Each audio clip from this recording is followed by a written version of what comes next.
Yeah, let's do the clap. All right. Now I feel like we're starting.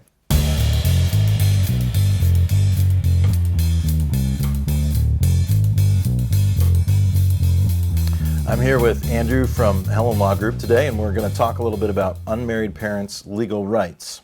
Now, Andrew, you're an attorney.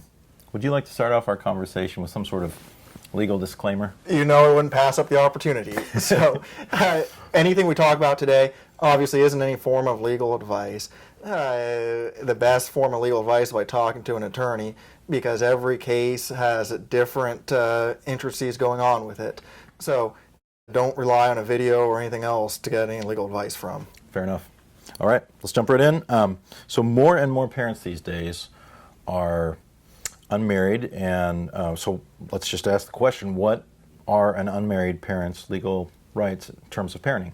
Believe it or not, they're absolutely identical to that of a married parent, meaning that the court has the authority to go ahead and set up a parenting plan that deals with the residential schedule where a child resides at any given time. The court can also go ahead and set up things like a child support order. Child support orders deal with not only kind of the basic expenses that children have, but it can also address things like daycare expenses and uncovered health care costs. So across the board, it's really identical. Gotcha. And is there anything that an unmarried parent needs to do to prove that they're a parent of the child? Well, the one thing they need to do, especially for dads, is to have paternity established. Paternity can be established basically in two ways. Number one is by signing a paternity affidavit. Very frequently, those are done at hospitals where a child is born.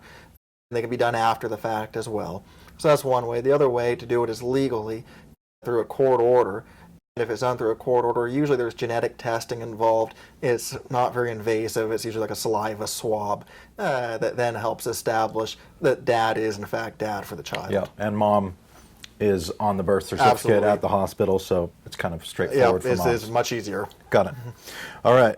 So last question would be, if you were going through a breakup and you're not married and you don't want that breakup to become breakup with your kids, any advice you'd have for a person like that? I think probably the best advice I could give is to act quickly with it.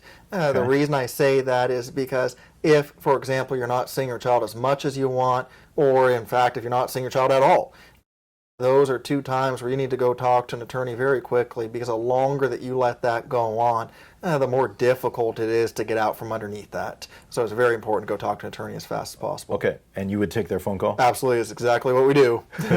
Just check it. Yep. Call Helen Law Group. All right. Well, thanks, Andrew. Hey, well, thanks, Paul.